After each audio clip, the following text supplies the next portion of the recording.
Alright YouTube, it's time for the Occult video 136 on the Tunguska event. Of course, happened about a century ago in the very, very rural regions of what was then the Soviet Union. Or was it the Russian Empire at the time and not yet the Soviet Union?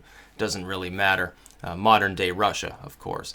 Why would this be in an occult playlist, you must ask? It has nothing to do with magic. Well, the occult is the unexplained as well. The paranormal is basically subjugated to the occult.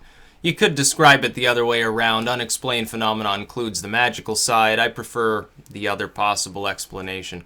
The occult is not all black cats and wands, for those that haven't really studied the use of the term. Some people think that it's more about just folkish superstition and ghost stories. It goes well beyond that.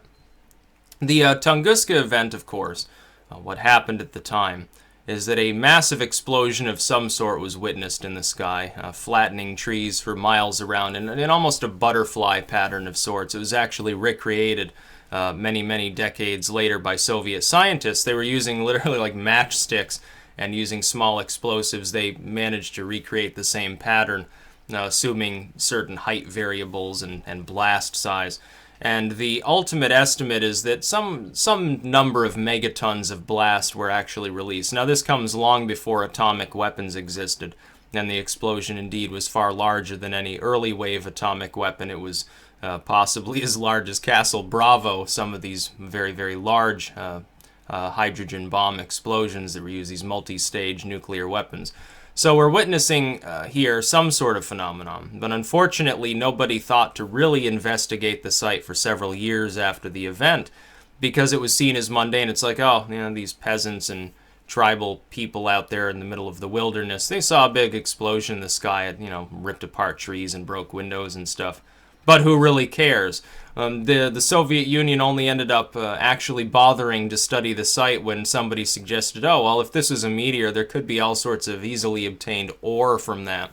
An explosion of that size, they're looking at a fairly large object. We should probably go and mine it. And then the Soviet Union said, of course, oh, yeah, that makes sense. That would be good for industry. So we'll go and investigate it. And what they found was that there was no crater. Although they did at first speculate that some of these little bog pits around were actual craters from debris that had stayed somewhat intact and impacted the ground. No actual crater was found. They've speculated the possibility there's a lake there, I can't pronounce the name of it, that might be a meteoric crater. But then there are multiple theories as to how the event actually occurred. One, the reigning theory for some time was, oh, a comet entered Earth's atmosphere, blew up in the sky, and flattened this area.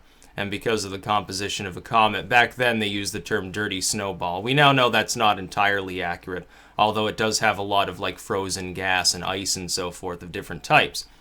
They speculated, well, the water vapor from that explains the sort of glowing lights that people witnessed from the event. And it would explain why there was no impact, because the composition of this, as then considered dirty snowball, it would have basically, it blasted itself apart and there wasn't anything left to impact the ground. It was all, you know, what had been gas was completely vaporized. It was just all released as a massive explosion at the same time. The ancient alien sort of people have speculated, oh, it's like an alien atomic weapon or something along those lines. I don't believe in that specific theory on the Tunguska event. It wouldn't make any sense. Why would space aliens even need atomic or nuclear weapons? They'd have weapons that are far beyond that if they're capable of traveling through interstellar space. They wouldn't need to conduct such warfare, let alone, oh, let's hit this planet once with such a thing and then leave it alone. I'm sure that this will accomplish much. It wouldn't make any sense. Like, they're going to use Earth as a testing ground for such a thing instead of bombarding some far-off moon or something along those lines. Now, I think the more pragmatic solution is that we're witnessing a natural event. It fits in with the occult, though, because anything mysterious along those lines, it spawns legends, urban legends or folk tales of some sort or another. Certainly was in the minds of the people there at the time. Apparently, there was some tribe, and they were the Soviet scientists, actually, that were going to go look for this non-existent, we now know, non-existent iron ore or nickel ore or whatever. Had some tribal people from the region lead them to the blast site because they knew where it was. And they refused to lead them fully there because they were afraid of something they called valley people or something along those lines. Now, I'm not sure what that's a reference to. I would love to read more about that specific folktale. I wish I could find some literature on the subject because it sounds, are we talking about some sort of like Bigfoot style legend, or like, oh, there are still like uncontacted Stone Age tribes in the area that have a tendency towards cannibalism, or are we talking about spirits and ghosts? That would be interesting to read about. But regardless of what caused it, whether it was an asteroid, some meteor thing, something solid, or a comet, some people have suggested the possibility that a huge cloud of gas, flammable gas, rose up sort of out of the earth. And then during a lightning storm, and there were reports of what people called lightning at the time, so I guess that gives it some credence, that the gas was ignited, and then the flame traveled underground to the repository of this flammable material and then exploded. The problem, I think, with that theory is that there's no crater. I would think that there'd be a crater left behind from such a thing, unless you're talking about just the cloud of gas igniting. But then during a period where there's lightning, presumably more wind and precipitation, it wouldn't explain how it was such a large explosion of that specific type. It explains the glowy lights, but then the comet explanation does more ably, with perhaps more common sense. The asteroid theory at first doesn't make quite as much sense, in my opinion, because such a solid body, even after such an explosion like we saw in Russia not that many years ago, actually, they had a significant atomic-sized explosion from a meteor entering the atmosphere there. The Chernobylsk meteor, I believe it was called. But it wouldn't explain why there was no impacted material. It's like when that meteor exploded in the sky, there was still some solid debris left that hit the ground. It didn't produce anything meaningful. We're talking, a toaster-sized chunk at most.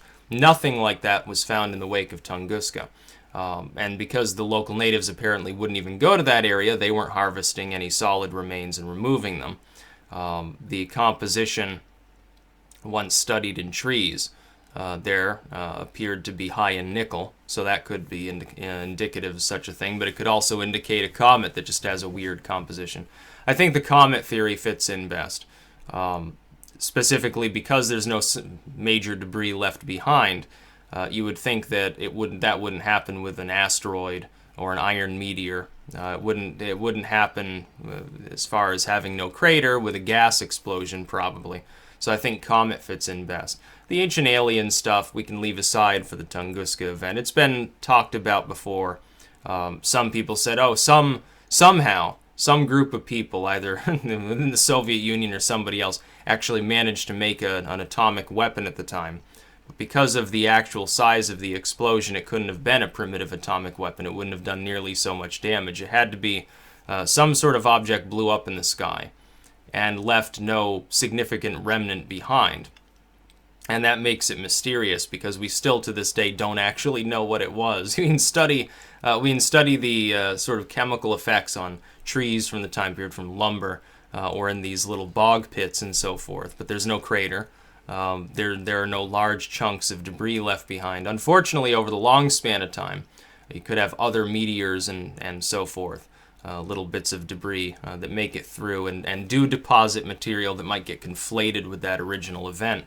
And it makes it harder and harder as time goes by to actually justify any specific theory on the subject. That would be one problem. The other problem being this is still a relatively remote area. I can't imagine that there are a lot of people visiting that specific location, even if they're like looking at some of the old, now dead wood that was once standing in the wake of this. There aren't many people that perhaps have that much interest in it. Interestingly, the trees at the center of the apparent blast area were still standing, which indicates that the pressure went straight down and then flattened out, sort of like a mushroom cloud sort of arrangement, and then pushed everything else aside for miles in every direction in this sort of pattern. It's slightly mysterious. Anytime that a bunch of Soviet scientists wander up across a hill and before them they see several square miles of still standing but totally dead and stripped trees, they're going to be like, what the hell's going on?